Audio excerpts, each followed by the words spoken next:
사랑하는 성도님들, 오늘 아침에 일어나서 거울을 보며 이런 생각 해보신 적 있으십니까?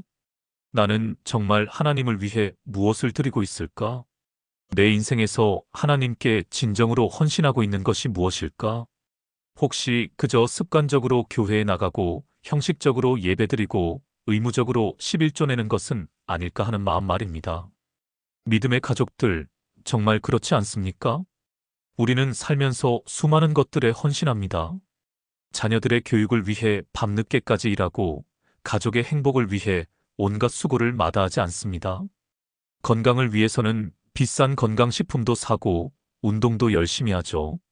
그런데 정작 우리의 창조주이시며 우리에게 모든 것을 주신 하나님께는 어떤 헌신을 드리고 있을까요?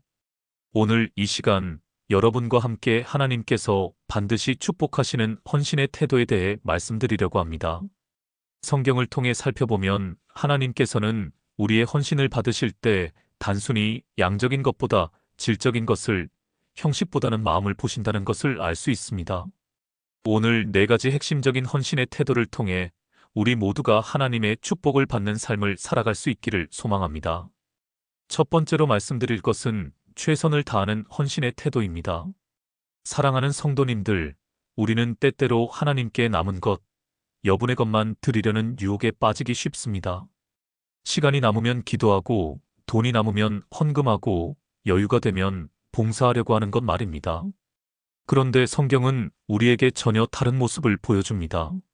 마가복음 12장 41절부터 44절을 함께 보겠습니다.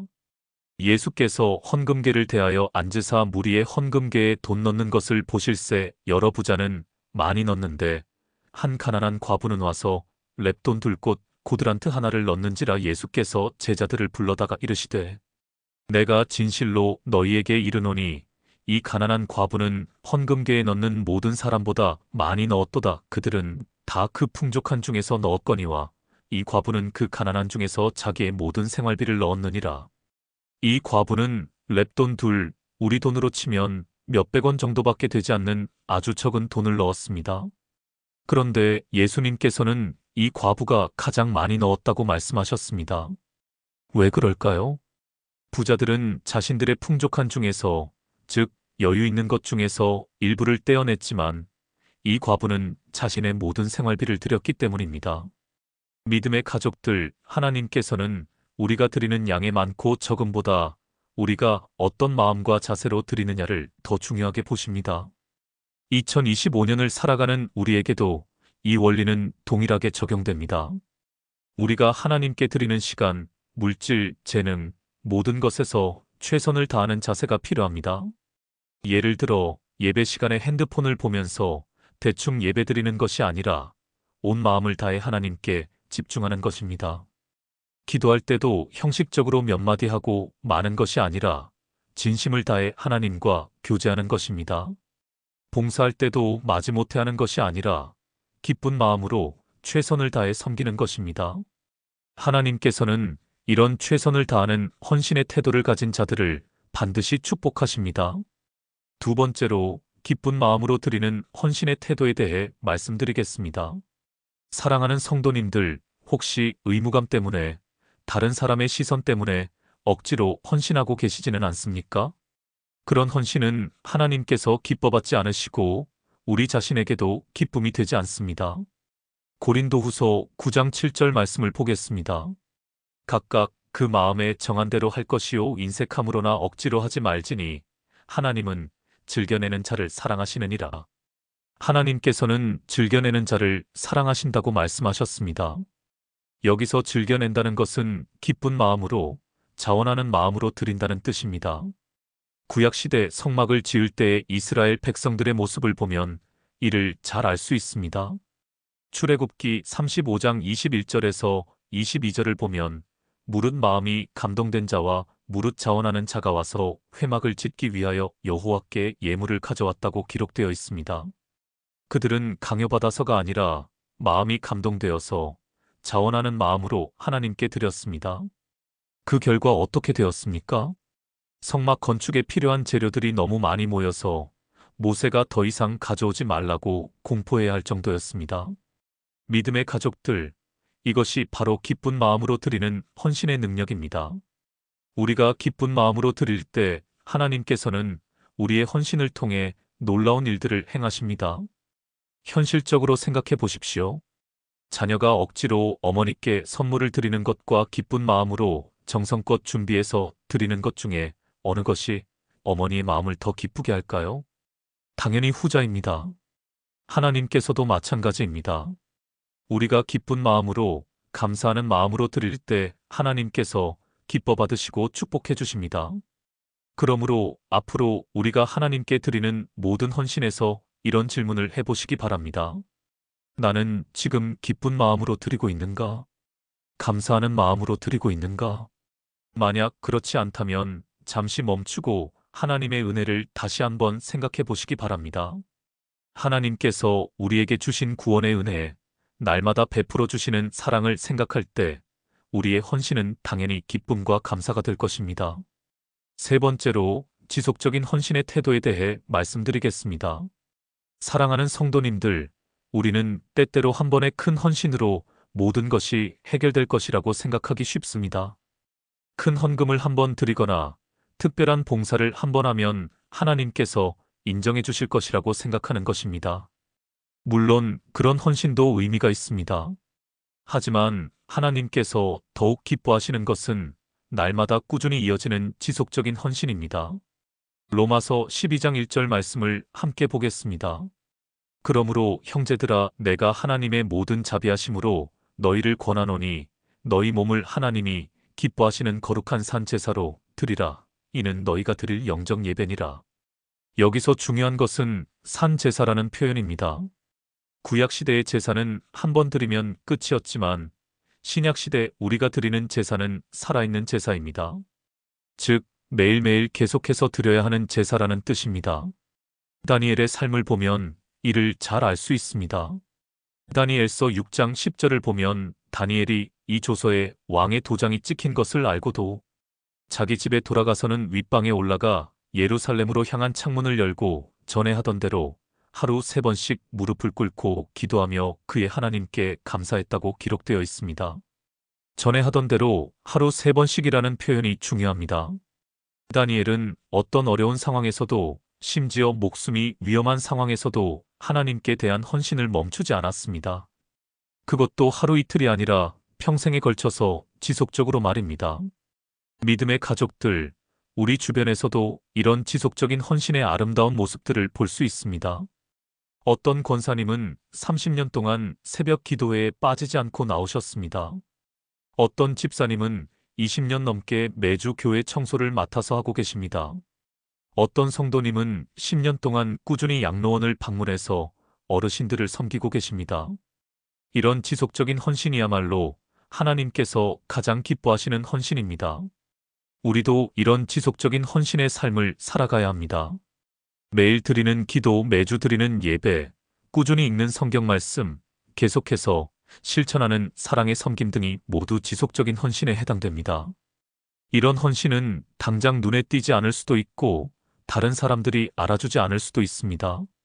하지만 하나님께서는 우리의 지속적인 헌신을 보고 계시고 반드시 축복으로 갚아주십니다. 네 번째로 온전한 헌신의 태도에 대해 말씀드리겠습니다.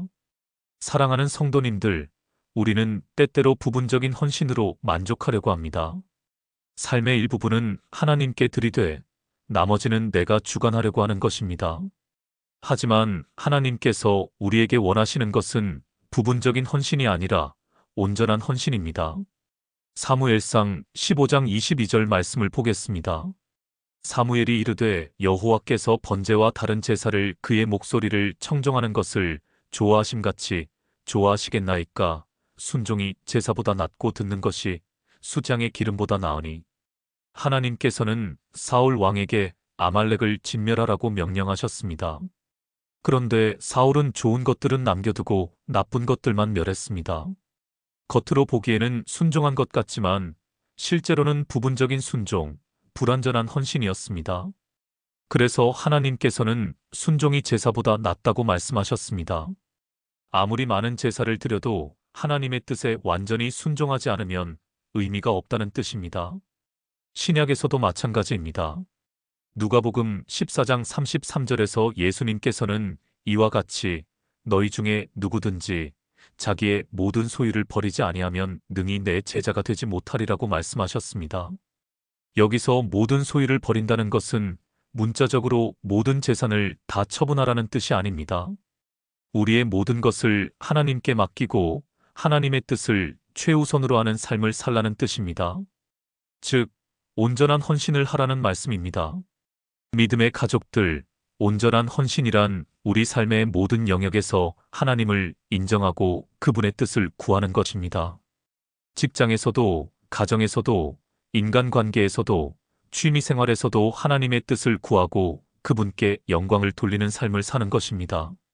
예를 들어 사업을 할 때도 단순히 돈을 많이 버는 것만 생각하지 않고 어떻게 하면 하나님께 영광을 돌리며 정직하게 사업을 할 수 있을지 고민하는 것입니다. 자녀를 교육할 때도 단순히 좋은 대학, 좋은 직장만 생각하지 않고 어떻게 하면 하나님을 사랑하고 이웃을 섬기는 자녀로 키울 수 있을지 생각하는 것입니다.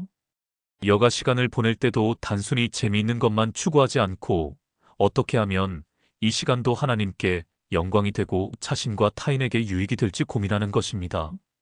이런 온전한 헌신의 삶을 살 때 하나님께서는 우리의 모든 삶의 영역을 축복해 주십니다. 그래서 시편 37편 4절에서도 또한 여호와를 기뻐하라 그가 내 마음의 소원을 내게 이루어 주시리로다라고 약속해 주신 것입니다.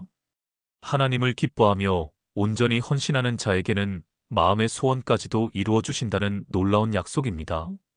사랑하는 성도님들, 지금까지 하나님께서 반드시 축복하시는 헌신의 태도 4가지에 대해 함께 나누었습니다. 첫 번째는 최선을 다하는 헌신의 태도였습니다. 양의 많고 적음이 아니라 우리가 가진 것 중에서 최선을 드리는 것이 중요합니다. 두 번째는 기쁜 마음으로 드리는 헌신의 태도였습니다. 억지로 하는 헌신이 아니라 감사와 기쁨으로 자원하여 드리는 헌신을 하나님께서 기뻐 받으십니다. 세 번째는 지속적인 헌신의 태도였습니다. 한 번의 큰 헌신보다 매일매일 계속되는 꾸준한 헌신을 하나님께서 더욱 기뻐하십니다. 네 번째는 온전한 헌신의 태도였습니다. 삶의 일부가 아니라 모든 영역에서 하나님을 인정하고 그분께 영광을 돌리는 것이 진정한 헌신입니다. 이 4가지 헌신의 태도를 우리의 삶에서 실천할 때 하나님께서는 반드시 우리를 축복해 주실 것입니다. 그 축복은 물질적인 것일 수도 있고 건강일 수도 있고 가정의 평안일 수도 있고 영적인 성장일 수도 있습니다. 하나님께서는 각자에게 가장 필요하고 가장 좋은 것으로 축복해 주십니다. 오늘 이 말씀이 여러분의 마음에 깊이 새겨져서 앞으로 더욱 아름다운 헌신의 삶을 살아가시기를 소망합니다. 그리고 이런 헌신의 삶을 통해 하나님의 놀라운 축복을 경험하시기를 간절히 축복합니다. 만약 오늘 말씀이 은혜가 되셨다면 좋아요 버튼을 눌러주시고 댓글로 여러분의 헌신의 간증이나 결심을 나누어 주시기 바랍니다. 그리고 이 귀한 말씀을 더 많은 분들과 나누기 위해 구독과 알림 설정도 부탁드립니다. 하나님의 사랑과 은혜가 믿음의 가족들과 함께 하시기를 축복합니다. 오늘도 하나님께서 여러분의 헌신을 통해 영광을 받으시고 여러분에게는 하늘의 축복이 넘치기를 예수님의 이름으로 축복합니다.